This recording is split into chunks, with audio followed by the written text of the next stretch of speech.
100కు పైగా దీర్ఘకాలిక సమస్యలకు ఎటువంటి ఆపరేషన్ దుష్ప్రభావాలు లేకుండా హోమియోపతి చికిత్స. నీ గురించి ఒక 3 words లో డిస్క్రైబ్ చేసుకుంటే ఏం చేసుకుంటాం? Independent, strong, beautiful.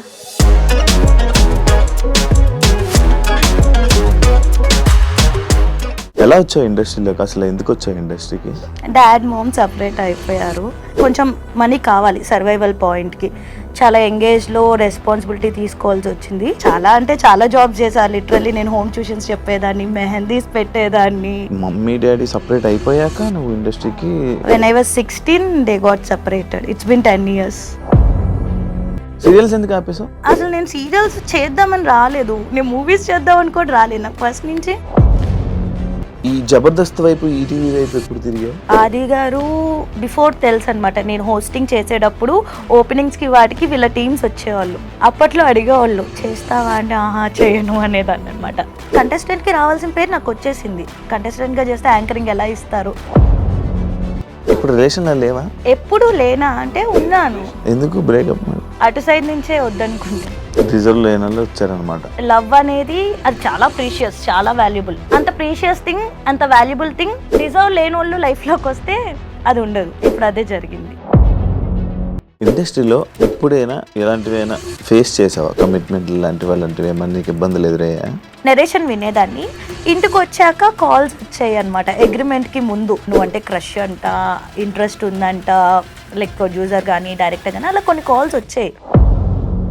కేబీకేజీ కిరాక్ బాయ్స్ కిలాడి గర్ల్స్ ఎందుకు ఎలిమినేట్ అయిపోయావు? రీజన్ ఏంటి? అంటే నాకు బాధేసింది. అగ్రిమెంట్లో అదేం మెన్షన్ చేయలేదు, ఇలా ఉంటుంది, ఎలిమినేషన్స్ ఉంటాయి, ఇవేం మెన్షన్ చేయలేదు. ప్రేరణను తీసుకొచ్చి రీప్లేస్ చేశారు. అర్థం కాలేదు నాకు. ఏవో ఉంటాయా షోస్లో, ఉంటాయా రాజకీయాలు అలా? ఏమో తెలీదు. అంటే ఉంటాయా అంటే జబర్దస్త్ కానీ అండ్ శ్రీదేవి డ్రామా కంపెనీలో కొన్ని రాజకీయాల వల్ల, కొంతమంది వల్ల నువ్వు మళ్ళీ నీకు కొన్ని ఆఫర్లు దూరం అయ్యాయని అంటే. మూవీ షూట్ ఉన్న రోజు కూడా నాకు జబర్దస్త్ కానీ శ్రీదేవి కానీ పిలుచుంటే నేను వాళ్ళకి మేనేజ్ చేసుకుని ఇటు వెళ్ళేదాన్ని. అంత ఇంపార్టెన్స్ ఇచ్చేదాన్ని. సో అంత ఇంపార్టెన్స్ ఇచ్చే అమ్మాయిని తీసేస్తారా అంటే అది వాళ్ళే. ఫ్రెండ్స్తో బాగా ఎన్ని పట్లు నమ్మి మోసపోవడాలు బాగా జరిగాయి. చాలా ఇష్టం ఫ్రెండ్స్ అంటే. వాళ్ళ కోసం ఏదన్నా చేసేయాలి వన్స్ నా అనుకుంటే ఇంకా నా ప్రాణం ఇచ్చేస్తారు అనమాట. ఎఫర్ట్స్ పెట్టే కొద్దీ వాళ్ళు నేను ఇంకా హర్ట్ చేస్తూ ఉన్నారనుకో, చీ ఎందుకు ఇంత ఎఫర్ట్ పెట్టి అనే ఫీలింగ్ వస్తుంది అనమాట. హాయ్ హలో నమస్తే, నేను మీ anchor Shiva. Welcome to iDream media. ఈరోజు నా ముందున్న గెస్ట్ ఐశ్వర్య ఉల్లింగల, నా ఫ్రెండ్. ఈరోజు గెస్ట్గా వచ్చింది. తనతో మాట్లాడి తన జర్నీ గురించి, ఇండస్ట్రీలో ఎలా నడుస్తుంది ప్రజెంట్, తన జర్నీ గురించి మాట్లాడి మనకు తెలియని విషయాలు తెలుసుకునే ప్రయత్నం అయితే చేద్దాం.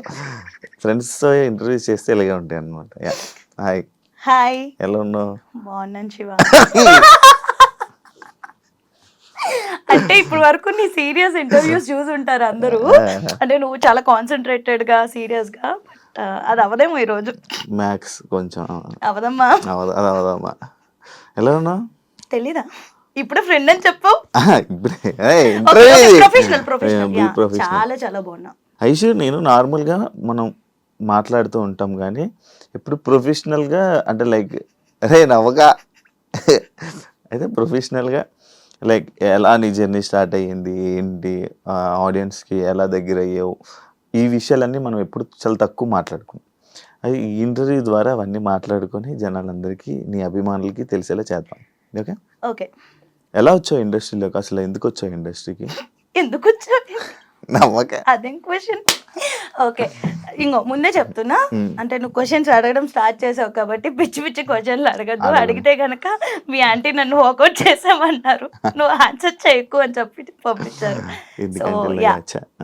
ఇది కట్ చేస్తున్నావు ఏంటి? ఎందుకంటే ఇలా అని చెప్తున్నాను. మీ ఆంటీ కదా, మీరు ఆంటీ. తర్వాత చెప్పా, నేను చెప్పా. ఒక డైలాగ్ చెప్తావు కదా, చెప్పనా? వద్దు, చెప్తా. వద్దు, బ్యాడ్ అయిపోతాను. ఓకే సరే. అంటే ఇప్పుడు వరకు బేసిక్ గా నువ్వు అందరిని బ్యాట్ చేసావు కదా, ఈ రోజు నేను వచ్చాను నేను బ్యాట్ చేయడానికి.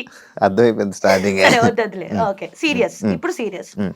నేను అసలు ఇండస్ట్రీకి ఎలా వచ్చాను అంటే, నేను కాలేజ్ టైంలో ఉన్నప్పటి నుంచి మోడలింగ్ చేసేదాన్ని. సో మోడలింగ్ తర్వాత నాకు కొంచెం మనీ కావాలి సర్వైవల్ పాయింట్కి. చాలా ఎంగేజ్లో రెస్పాన్సిబిలిటీ తీసుకోవాల్సి వచ్చింది. సో ఎవరో చెప్పారు ఇలా ఆడిషన్స్ జరుగుతున్నాయి, సీరియల్ ఆడిషన్స్ వెళ్ళు అంటే నేను సీరియల్ ఆడిషన్కి వెళ్ళాను అనమాట. వెళ్తే విజయవాడ అక్కడ ఒక ఏదో హోటల్లో పెట్టారు. వెళ్ళాను జీ తెలుగు ఆడిషన్స్కి. వెళ్తే వాళ్ళు ప్రొఫైల్ తీసుకున్నారు, డైలాగ్ చెప్పాను, అంతా ఓకే అన్నారు. మరి ఏమైందో తెలీదు, నాకు కాల్ రాలేదు. బట్ తర్వాత ఈటీవీ నుంచి కాల్ వచ్చింది. వాళ్ళకి నెంబర్ ఎలా వెళ్ళింది అంటే ఏమో సమ్ ర్యాండమ్ ఎవరో పంపించారు, మరి నాకు తెలియదు ఎలా వెళ్ళింది అనేది. మోడలింగ్ తరపునో లేకపోతే ఇటు నుంచో పంపించారు. నాగార్జున గారు అని కో డైరెక్టర్ ఉండేవాళ్ళు. సో ఈటీవీకి ఫస్ట్ కాంచనమాల క్రిష్ గారి ప్రాజెక్ట్ అనమాట. సో అలా నేను ఆయన ద్వారా ఎంటర్ అయ్యాను. సో అలా సక్సెస్ఫుల్లీ ఇండస్ట్రీలోకి వచ్చాను. ఆ సీరియల్స్ చేస్తున్నప్పుడే నాకు లైక్ షార్ట్ ఫిలిమ్స్ అని, వెబ్ సిరీస్ అని, మూవీ, నేను సీరియల్ చేస్తున్న ఫస్ట్ ఇయర్ నుంచే మూవీ చేయడం స్టార్ట్ చేశాను. సో అట్లాగా మంచి ఆపర్చునిటీస్ రావడం అవన్నీ జరిగాయి. ఓకే, అంటే ఇంట్రెస్ట్ ఫ్యామిలీ ఒప్పుకున్నారా నీకు? ఏం అనలేదా? ఏమనలేదా అంటే లైక్ చాలా అంటే ఇండస్ట్రీకి వచ్చే ముందు చాలా మంది చాలా చెప్తారు కదా, అలాగే భయపడ్డాము కానీ బట్ ఒక స్ట్రాంగ్ స్టెప్ తీసుకోవాలి. మనం ఏదన్నా మనం కదా, మనం కరెక్ట్ గా ఉంటే ఎవడో ఏం చేయలేడు అనే ఇదిలో నేను ఒక డేర్ స్టెప్ తీసుకుని, అప్పటి వరకు పక్కనే స్కూల్, పక్క సందులో స్కూల్, పక్క సందులో కాలేజ్ అట్లా వెళ్ళేదాన్ని, నాకేం తెలీదు. అలాంటిది అలా ఫస్ట్ టైం నేను మమ్మీ కలిసి హైదరాబాద్ వచ్చాము. ఫ్యామిలీ ఒప్పుకుంటది అంటే my mom is interested only, అంటే నువ్వేం చేసినా ది బెస్ట్ ఇస్తావు, నువ్వు చెయ్యి, నీ వెనకాల నేను సపోర్ట్ చేస్తాను. మమ్మీ ఎప్పుడు సపోర్టివ్. డాడ్ మామ్ సపరేట్ అయిపోయారు. సో ఆ టైంలో నేను చెప్పా కదా, నాకు మనీ, నా సర్వైవల్ పాయింట్ కావాలి. నాకు నేను కాలేజ్ చదువుకుంటున్నాను, నా కాలేజ్ ఫీజు కట్టుకోవాలి, మా తమ్ముడు కాలేజ్ ఫీజు కట్టాలి. సో నాకెవరు లేరు వెనకాల కట్టేవాళ్ళు. చాలా అంటే చాలా జాబ్ చేశాను లిటరల్లీ. నేను హోమ్ ట్యూషన్స్ చెప్పేదాన్ని, మెహందీస్ పెట్టేదాన్ని, ఈవెంట్స్ చేసేదాన్ని, హోస్టింగ్ చేసేదాన్ని, ఈవెంట్స్ ఆర్గనైజ్ చేసేదాన్ని, అలా ఎవ్రీ స్టెప్, ఏరోబిక్స్ చెప్పేదాన్ని అందరి ఇంటికి వెళ్ళి. అలా అలా అంటే మమ్మీ డాడీ సపరేట్ అయిపోయాక నువ్వు ఇండస్ట్రీకి? when I was 16 they got separated. It's been 10 years. ఇప్పుడు ఓన్లీ మమ్మీతోనే ఉంటున్నావు? మమ్మీ, నేను, తమ్ముడు. మమ్మీ, నువ్వు, తమ్ముడు. Happy family, sweet family. ఇప్పుడు మీ స్టోరీస్ కూడా ఎప్పుడు మమ్మీ తమ్ముడు, మమ్మీ తమ్ముడు. మా తమ్ముడు ఎక్కువ ఇష్టమా, అమ్మ ఎక్కువ ఇష్టమా? ఇద్దరు. ఎక్కువ తమ్ముడు పెడతావు? మమ్మీ ఎక్కువ ఇష్టం. మమ్మీ రీపోస్ట్ చేయదు కదా, తమ్ముడు అయితే రీపోస్ట్ చేస్తాడు. ఇదే అంటే మా మమ్మీ చూస్తది పాపం, తనకి తెలిసినా సరే అంటే అలా ఏం తెలీదు ఇలా మెయింటైన్ చేయాలి అదంతా. ఊరికే మా మమ్మీ యూట్యూబ్ చూసుకుంటది, టీవీ చూసుకుంటది. కానీ సీరియల్స్ ఎందుకు ఆపేసావు? సీరియల్స్ ఎందుకు ఆపేసాను అంటే అసలు నేను సీరియల్స్ చేద్దామని రాలేదు, నేను మూవీస్ చేద్దామని కూడా రాలేదు. నాకు ఫస్ట్ నుంచి యాంకరింగ్ చేయాలంటే చాలా ఇంట్రెస్ట్ ఉండేది. చేస్తావా? ఆల్రెడీ చేస్తున్నా. సో ఇప్పుడు నేను హోస్టింగ్ కూడా చేస్తాను అనమాట. కొంచెం బతుకుతున్నాను లైఫ్ లో అంటే ఆ హోస్టింగ్ వచ్చిన డబ్బులే బయట. సో అట్లా హోస్టింగ్ సీరియల్స్ అంటే లైక్ నార్మల్ గా అంటే మానేయాలని ఏం లేదు. ఇప్పుడు నేను జెమినీకి ఒక సీరియల్ చేసా, భాగ్యరేఖ అని, హీరోయిన్ గా చేసా. ఈటీవీ కాంచనమాల ఫస్ట్ ది, సెకండ్ హీరోయిన్, అప్పట్లోనే సెకండ్ హీరోయిన్ గా చేసా. అండ్ మా టీవీ చిట్టి తల్లి చేసా, Zee Telugu Ram Chakkani Sita, 4 channels cover అయిపోయినాయి. సో ఇది కాదు, ఇంకొక స్టెప్ ఎదగాలి. సో ఈలోపు మూవీస్ రిలీజ్ అవ్వడం, అందరూ మూవీ ఆఫర్స్ రావడం, వెబ్ సిరీస్ రావడం. సో 2 డేట్స్ మేనేజ్ చేయడం కష్టంగా ఉండేది. మేబీ నాకు మళ్ళీ వెళ్ళాలనిపిస్తే సీరియల్స్ కి వెళ్తావా? అట్లేం లేదు, ఇప్పటికీ చేస్తారు నిజంగా. పాపం మరి ఎందుకు చెయ్యో? చాలా మంది ఆ సీరియల్ ఆఫర్ కూడా లేక ఇబ్బంది పడతారు కదా. నాకు వస్తున్నాయి కదా మూవీస్, వెబ్ సిరీస్ చేసుకుంటున్నా కదా, ఏదో చిన్న చిన్న సినిమాల్లో హీరోయిన్ గా చేసుకుంటున్నాలే. కొంచెం బిజీ ఉండే అంటే ఇప్పుడు సపోజ్ నేను సీరియల్ ఒప్పుకున్నాను 1 and 3, 2 and 4 అలా వీక్స్ బ్లాక్ అయిపోద్ది. ఆ వీక్స్ లో నాకు ఏమైనా వచ్చినా నేను బయట హోస్టింగ్, ఇప్పుడు నేను యూఎస్ వెళ్ళి హోస్టింగ్ చేస్తా తెలుగు కమ్యూనిటీస్ కి, దుబాయ్ వెళ్ళి హోస్టింగ్ చేస్తా, లేకపోతే ఇక్కడే మన సరౌండింగ్స్ లోని, ఇండియాలోనే చాలా స్టేట్స్ లో. ఎక్కడికన్నా ఎక్కువ దుబాయ్ లోనే యూఎస్ లో తిరుగుతావు కదా. మన తెలుగు కమ్యూనిటీస్ ఎక్కువ ఉన్నాయి అక్కడ, వాళ్ళు నా హోస్టింగ్ ఇష్టం, మరి నేను ఏం చేయను, వెళ్ళాల్సి వస్తుంది అలా. దాటి వెళ్ళలేదు ఎప్పుడు. నువ్వు ఈ జబర్దస్త్ వైపు, ఈటీవీ వైపు ఎప్పుడు తిరిగావు? ఈ జబర్దస్త్, శ్రీదేవి డ్రామా కంపెనీ. అసలు చెప్పాలి అంటే ఆది గారు బిఫోర్ తెలుసు అనమాట. నేను హోస్టింగ్ చేసేటప్పుడు ఓపెనింగ్స్ కి వాటికి వీళ్ళ టీమ్స్ వచ్చేవాళ్ళు. అప్పట్లో అడిగేవాళ్ళు చేస్తావా అంటే ఆహా చేయను అనేదాన్ని అనమాట. మనకి యాక్టింగ్ ఇవన్నీ అసలు వచ్చిద్దా అనే ఫీలింగ్ లో ఉండేదాన్ని నేను. కాకపోతే చిన్నప్పటి నుంచి ఏంటి అంటే ఒకటి ఏదన్నా అడుగు అంటే దానిలో వేల్లో కాలో పెట్టాను అంటే దానిలో టాప్ ఉండాలనే ఉంటాను, అట్లనే కష్టపడతా, హార్డ్ వర్క్ చేస్తా. సో అట్లా ఆది గారు ముందు అప్రోచ్ అయ్యే లేదు అని చెప్పాను. తర్వాత ఇండస్ట్రీకి వచ్చాక నేను సీరియల్స్ చేసినప్పుడు ఆది గారు అడిగారు జబర్దస్త్ చేయొచ్చు కదా, చేస్తాను అన్న. సో అలా ఆది గారితో కంటిన్యూ అయ్యాను, రాఘవ్ గారు అండ్ జబర్దస్త్ శ్రీదేవి సైమల్టేనియస్ గా చేసేదాన్ని. సో నిజం చెప్పాలి అంటే వాటి వల్లే నాకు మంచి పేరు కూడా వచ్చింది. బయట ఎవరు ఐశ్వర్య ఉల్లింగల అన్నారు, జబర్దస్త్ ఐశ్వర్య అని అంటారు. జబర్దస్త్ ఐశ్వర్య. మరి ఎన్ని సినిమాలు ఇవన్నీ చేసావు కదా, కానీ దాని వల్ల పేరు వచ్చింది. హ్యాపీయా మరి నీకు అది? I'm happy. ఎంత ఇచ్చేవాళ్ళు నీకు జబర్దస్త్ లో? చెప్పు. అలాంటి చెప్పకూడదు, మామూలుగా అలాంటి చెప్పకూడదు. వచ్చేవా పేమెంట్? ఓకే. ఓకే. శ్రీదేవికి బాగానే చేసేవాళ్ళు, పర్ఫార్మెన్స్ అన్ని ఉండేవి.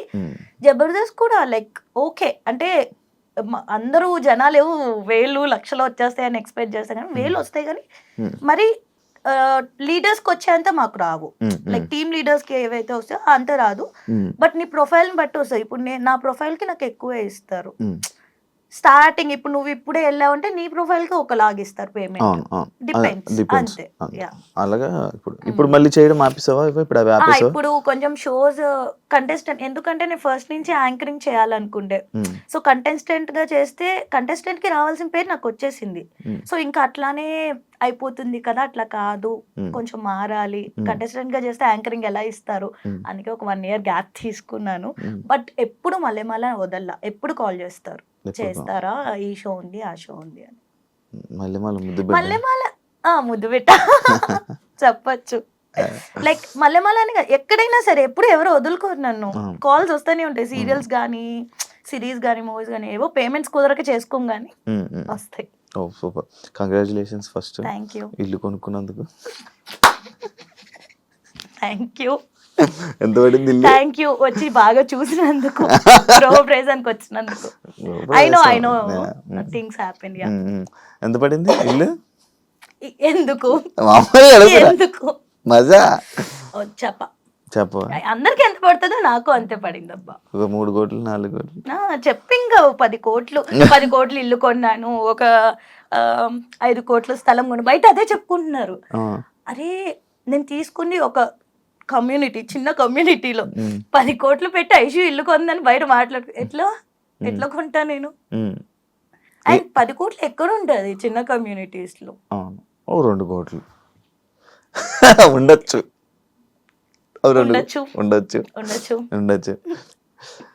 నీ డ్రీమ్ కదా ఇల్లు? Mummy dream.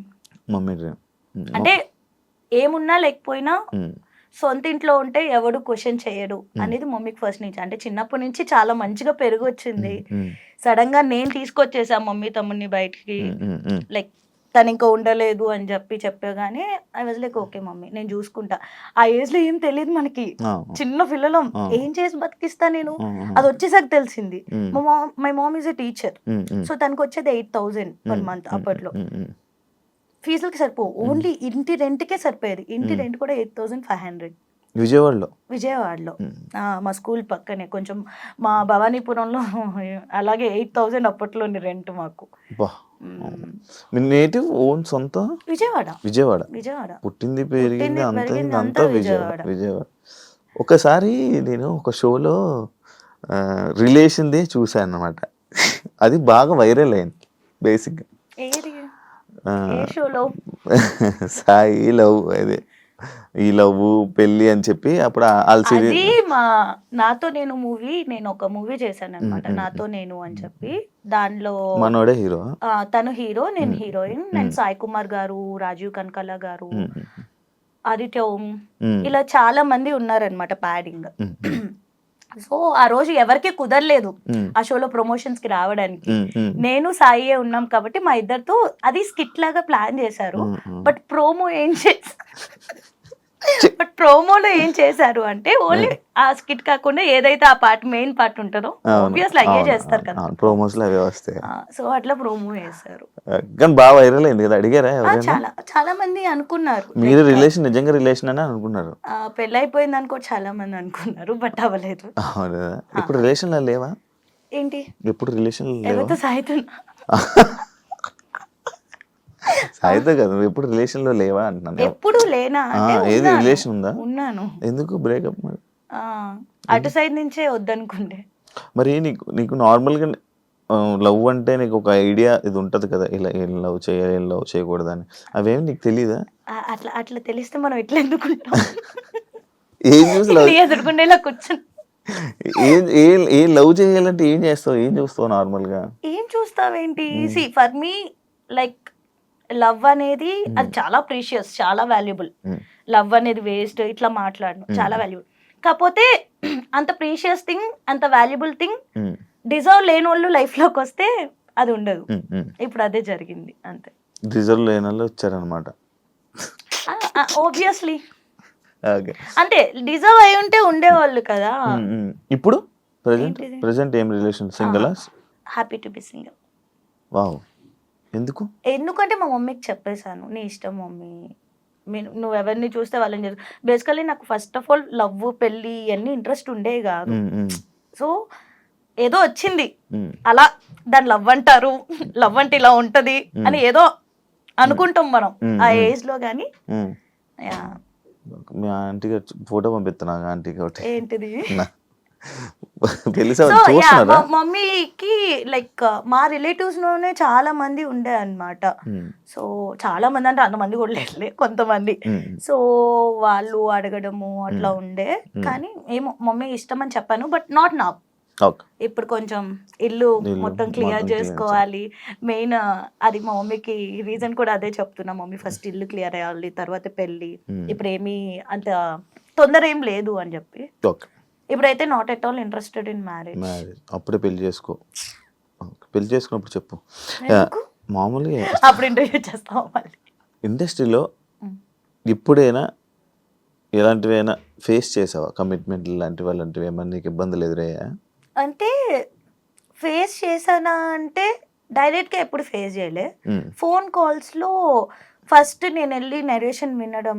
సో డైరెక్టర్ ఎదురుగుండా ఉన్నప్పుడు, ప్రొడ్యూసర్ ఎదురుగున్నప్పుడు నెరేషన్ వినేదాన్ని. ఇంటికి వచ్చాక కాల్స్ వచ్చాయి అనమాట. అగ్రిమెంట్ కి ముందు కరెక్ట్గా రేపు అగ్రిమెంట్ అన్నప్పుడు ఈ రోజు నైట్ నాకు కాల్ వచ్చేది. సో ఇట్లా నువ్వంటే క్రష్ అంట, ఇంట్రెస్ట్ ఉందంట, లైక్ ప్రొడ్యూసర్ కానీ డైరెక్టర్ కానీ, అలా కొన్ని కాల్స్ వచ్చాయి. ఐ వాజ్ లైక్ ఫస్ట్ లో అయితే డైరెక్ట్ గా ఒకసారి అడిగే ఎవరో డైరెక్ట్ ఇలా కూర్చుని మాట్లాడను. కమిట్మెంట్ అనగానే ఐ వాజ్ లైక్ నేను చాలా కమిట్మెంటల్ ఉంటాను, చాలా హార్డ్ వర్క్ చేస్తాను దానికోసం ఇట్లా చెప్పేసారు. నాకు తెలియదు కమిట్మెంట్ అంటే అది, అవి మనకు తెలియదు. మనం ఏంటి, మనం కాలేజీలో చదువుకుని వచ్చాం కదా. కమిట్మెంట్ ఇవన్నీ అంటే మనం చాలా కమిట్మెంట్ గా ఉంటారు. హార్డ్ వర్క్ చేస్తారా అని అడుగుతున్నారేమో. ఉంటాము అంటే ఇలా ఉంటది అలా ఉంటది అని తర్వాత చెప్తే ఏం కమిట్మెంట్ గురించి మాట్లాడుతున్నారు అని చెప్పి అడిగాను. లేదు దీన్ని కమిట్మెంట్ అంటారు అంటే అక్కడే ఒక డైరెక్టర్ని కొట్టి మరి నేను బయటకు వచ్చాను. ఆ డైరెక్టర్ పేరు అడగద్దు, నేను చెప్పను. పెద్ద కాదు. ఇప్పుడు నువ్వు సినిమాలకి ఛాన్సులు రావాలంటే ఎవరైనా వెళ్ళి డైరెక్టర్ని ఆఫర్లు అడుగుతావా? అడగను. అడగకపోతే ఆఫర్స్ రావు కదా ఇండస్ట్రీ. ఎలా చెప్తావు నువ్వు? నార్మల్ నేను విన్నది సినిమాలన్నీ మనకు ఎలా కాల్స్ వచ్చాయి, నేను అడగలేదు. ఆఫర్స్ వస్తాయి అంటే ర్యాండమ్ గా చూస్తారు కదా. ఇప్పుడు అలా అయితే నేను ఇంకా రిలీజ్ కాని మూవీస్ చూసి కూడా, అంటే డబ్బింగ్ థియేటర్స్ కి కొంతమంది డైరెక్టర్స్ వస్తారు, లేకపోతే ఏదన్నా ఫ్రెండ్స్ ఆఫ్ ఫ్రెండ్స్ ఉంటారు, వాళ్ళు చూపించుకుంటారు కదా క్లిప్స్. అరే ఈ అమ్మాయి బాగుంది అని నాకు ఆఫర్స్ వచ్చినాయి కూడా ఉన్నాయి. కాకపోతే ఎన్ని కంటిన్యూగా నేను టీవీ షోస్ చేస్తుండే, సీరియల్స్ చేస్తుండే, మూవీస్ చేస్తుండే, వెబ్ సిరీస్ చేస్తుండే, బట్ కరెక్ట్ బ్రేక్ అయితే రాలేదు. ఎందుకు తెలియదు. నువ్వు స్టోరీ వినవా? నార్మల్ గా వింటాను. మరి ఇప్పుడు స్టోరీ చెప్తాను, నీకు నచ్చుతుంది, నువ్వు ఓకే చెప్తావు. స్టోరీ చెప్పడం బాగా చెప్తారు, బట్ తీసాక ఎలా ఉంటది, అక్కడ 24 క్రాఫ్ట్స్ ఉంటాయి. డిఓపి సరిగ్గా తీయకపోయి ఉండొచ్చు, లేకపోతే డైరెక్టర్ సరిగ్గా కన్వే చేయకపోయి ఉండొచ్చు, లేకపోతే నన్ను సరిగ్గా చూపించకపోయి ఉండొచ్చు. సో అట్లా ఉంటది. మంచిగా యూజ్ చేసుకోలేదు ఏ డైరెక్టర్ అంటే సినిమా పరంగా. అదే అంటే మళ్ళీ నువ్వు ప్రోమోలో వేసుకుంటావు కదా. కేబీకేజీ కిరాక్ బాయ్స్ కి అడిగారు, ఎందుకు ఎలిమినేట్ అయిపోయావు, రీజన్ ఏంటి? తెలియదు నాకు. అడిగావా? నేను అసలు తర్వాత కాంటాక్ట్ కూడా చేయలేదు. అంటే నాకు బాధేసింది, అగ్రిమెంట్ లో అదేం మెన్షన్ చేయలేదు, ఎలిమినేషన్స్ ఉంటాయి ఇవేం మెన్షన్ చేయలేదు. అండ్ ఫస్ట్ టైం ఎలిమినేషన్ ఉన్నప్పుడే షాక్ అయ్యా, అప్పుడు ఇద్దరిని చేసే.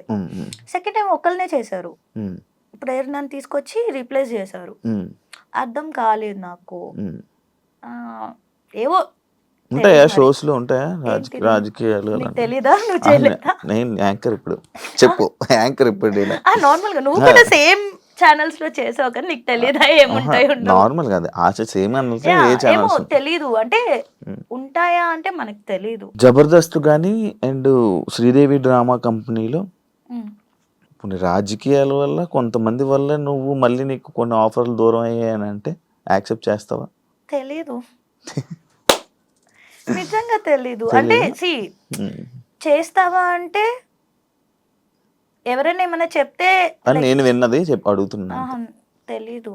నమ్ముతావా అంటే ఒకళ్ళు చెప్పడం వల్ల లేకపోతే ఒకళ్ళ వల్ల తీసేశారు అంటే ఆబ్వియస్ నేను అన్ని ఇయర్స్ చేశాను కదా, వాళ్ళతోనే ఉండే. నాకు చాలా సార్లు మూవీ ఆఫర్స్ వచ్చింది, అంటే మూవీ షూట్ ఉన్న రోజు కూడా నాకు జబర్దస్త్ గాని శ్రీదేవి గాని పిలుచుంటే నేను వాళ్ళకి మేనేజ్ చేసుకుని ఇటు వెళ్ళేదాన్ని, అంత ఇంపార్టెన్స్ ఇచ్చేదాన్ని.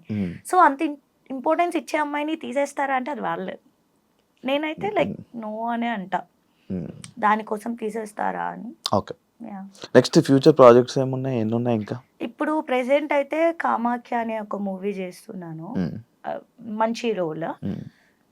అండ్ ప్రైమ్ కి ఒక మూవీ రిలీజ్ అవుతుంది శోభిత గారితో, ఎంతవరకు ఉంటది అనేది తెలియదు. మొన్న దేవిక అండ్ డానీ చేశాను కానీ చాలా కట్ అయిపోయినాయి నా సీన్స్. సో అదే చెప్పలేము ఎప్పుడు ఏది జరిగింది. సో ప్రెసెంట్ అయితే ఈ మూవీ అండ్ వెబ్ సిరీస్ చేస్తున్నాను. And I'm planning something for my YouTube channel. Please do subscribe to మీ ఐషు ముచ్చట్లు. ఇది ఖచ్చితంగా ఉంచాలి, ఓకేనా? ముందు ఉంచుతాను, చెప్పలేకపోయా కదా, ఉంచుతా ప్లీజ్. ఎందుకు రోడ్ అవుతుంది తెలియదు. కాదు, బిగ్ బాస్ ఆఫర్ వచ్చింది, లైక్ ఆఫర్ అంటే లైక్ కాల్స్ వచ్చాయి, ఇంటర్వ్యూస్ అయిపోయాయి. ఎందుకు, ఏమైంది? వెళ్ళా ఇంటర్వ్యూకి వెళ్ళా, ఇంట్లోకి పిలవలా, పేరు కూడా వచ్చింది కదా, బాగా వచ్చింది. ఇంటర్వ్యూస్ అయ్యాయి బట్ ఇంట్లోకి పిలవలేదు. I don't know. ఈ సీజన్ అయింది, ఈ సీజన్ లాస్ట్ సీజన్ ఈ సీజన్ ఇంటర్వ్యూ అవ్వాలి. ఇంట్రెస్టా వెళ్ళడం? మమ్మీ తమ్ముడికి చాలా ఇంట్రెస్ట్, అంటే వాళ్ళ కోసం నేను వెళ్ళాలనుకుండే. వాళ్ళ కోసం, నీ కోసం? ఎందుకంటే వాళ్ళు చాలా, అంటే ఎన్ని షోస్ వచ్చినా ఏమొచ్చినా బిగ్ బాస్ వచ్చింది అంటే 24/7 లైవ్ వేస్తారు కదా, అది కూడా కూర్చొని చూస్తారు అనమాట, అంత ఇష్టం వాళ్ళకి. అండ్ వాళ్ళు ఎప్పుడు అనేవాళ్ళు, ఐషు ఎవరు అంటే ఎవరో తెలియని ఫేసెస్ కూడా వెళ్తున్నాయి, నీ ఫేస్ కొంచెమైనా తెలుసు కదా అందరికి జనాలకి, మరి నువ్వు స్టార్ అని చెప్పట్లా, అట్లీస్ట్ తెలుసు కదా, నిన్ను ఎందుకు పిలవట్లేదు అంటే తెలీదు మమ్మీ, తెలియదు అని చెప్తా. బట్ వాళ్ళకి ఇష్టం నన్ను ఆ బిగ్ బాస్ స్టేజ్ మీద చూడాలి అని. And my mom loves Nagarjuna, so ఆయన పక్కన నన్ను చూడాలి, మాట్లాడాలి అని ఇష్టం. నా సీజనే మీ అమ్మగారు చూసారంటే అర్థమైంది బిగ్ బాస్ బాగా చూస్తారని. చాలా నేను కూడా తెలియదు, ఓటీటీ అప్పుడు. అవును, అసలు చాలా ఇష్టం వాళ్ళకి బిగ్ బాస్ అంటే. ఇంకా నేను అంటే లిటరల్లీ చెప్తాం కదా మమ్మీ డ్రీమ్స్ తీర్చాలి అని, ఆబ్వియస్లీ ఇది కూడా మా మమ్మీకి ఒక డ్రీమ్ లాంటిది, అదేంటో తెలీదు. షీ ఆల్వేస్ ఆస్క్ మీ ఎలా ఏంటి అని. ఇప్పుడు జబర్దస్త్ మొత్తం టీమ్, ఈటీవీ మొత్తం నీతో ఉన్నారా, టచ్ లో ఉన్నారా యాక్టర్స్? ఎప్పుడు ఉంటారు, ఎవరింట్లో ఏమైనా ఫంక్షన్స్ అయినా అందరూ పిలుస్తారు, మంచి ఫ్యామిలీలో ఉంటాం. నీ గురించి నువ్వు ఒక 3 words లో డిస్క్రైబ్ చేసుకుంటే ఏం చేసుకుంటా? Independent, strong, beautiful. 3 ఉన్నాయి, లాస్ట్ ఓకే, బ్యూటిఫుల్. రాత్రిలో నిద్రపోయే ముందు ఏం చేస్తావు? సిరీస్ చూస్తా. కొరియన్ చూస్తా. అండ్ ఈ మధ్య నేను స్పానిష్ సిరీస్ ఎక్కువ చూస్తుండే. ఏం అర్థం అవుతాయి నీకు? సబ్ టైటిల్స్ ఉంటాయి కదా, చదువుకున్నాం కదా, కింద సబ్ టైటిల్ చూసి మొహాలు వెళ్ళిపోతాయి కదా. అది నీకు ప్రాక్టీస్ అయ్యే కొద్దీ నువ్వు మొహం చూసి వెంటనే చూసేస్తావు నువ్వు. కళ్ళు నొప్పి రావా? ఏం రావు. అందుకనే నువ్వు అడిగేవు కదా క్లాసెస్, అది సైడ్ క్లాసెస్ కదా, కంప్యూటర్ క్లాసెస్, కళ్ళు నొప్పులు రాకుండా.